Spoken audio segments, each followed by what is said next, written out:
দেখো এই pH paper আমরা জানি 7 এর নিচে হলে সেটা অ্যাসিড দ্রবণ, আর যদি 7 এর উপরে হয় 7 এর উপরে যদি হয় সেটা হবে ক্ষারীয় দ্রবণ। এখন তোমাকে রংটা দেখে বুঝতে হবে। দেখো 7 এর উপরে রংগুলো, 7 এর নিচের রংগুলো কালো কালো কালচে কালচে, আর 7 এর উপরে রংগুলো লাল টাইপের। এখন কালারটা দেখে বুঝতে হবে যে এটা অ্যাসিড হয়েছে না ক্ষার হয়েছে। বুঝতে পেরেছো? 7 এর উপরে এই কালার ম্যাচ করাতে হবে। পিএইচ পেপার আমরা অ্যাসিড না ক্ষার এটা টেস্ট করার জন্য ব্যবহার করি, এটা নির্দেশক। এই পিএইচ পেপারটা আমি অ্যাসিড দ্রবণে ডোবাবো বা ক্ষার দ্রবণে ডোবাবো, ডুবিয়ে আমরা দেখবো যে কি কালার এসেছে। এই কালারটা এর সঙ্গে ম্যাচ করাতে হবে। এই যে প্রথম যেটা আছে তার সঙ্গে ম্যাচ করিয়ে আমরা এটাকে কনফার্ম হবো যে এইটা আমরা অ্যাসিড, এটা আমার ক্ষার। সেটা আমি দেখি যে কিভাবে আমি দেখবো সেটা।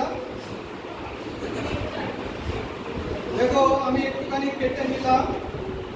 এটা কেটে আমরা এখন জানি না, এখানে দুটো দ্রবণ নিয়েছি, একটা অ্যাসিড আছে একটা ক্ষার আছে। আমি জানি না কোনটা কি আছে, এটা ভেবেই করছি।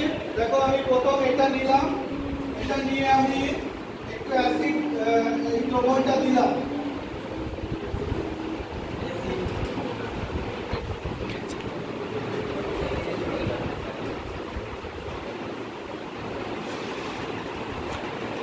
দেখেছো এই কালারটা কি হলো? তুমি এসো।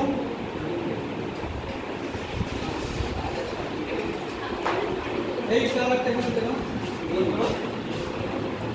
এই কালারটা কি হলো? আর আর একইভাবে আমরা একই পেপার নিয়ে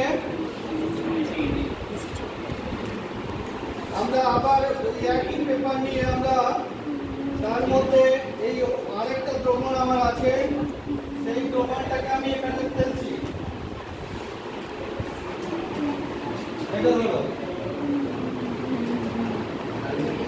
দেখেছো কি কালার এসছে? দেখো একটা আমার হলদে টাইপের এসছে আর একটা কালচে টাইপের এসছে। এরপর যদি আমরা ম্যাচ করি, এখানে যদি ম্যাচ করি দেখো হলদে টাইপের এসছে এরকম চার দাগটা হলদে হলদে টাইপের এসছে। এটা যেহেতু মৃদু অ্যাসিড তাই হালকা হলুদ কালার এসছে। দুটোরই চেঞ্জ দেখো, এটা হলুদ হয়ে গেছে, এটা একটু এই ধারের নিচের কালার গুলো এসছে। দেখেছো এটা নীলচে কালার কালচে কালার এসছে।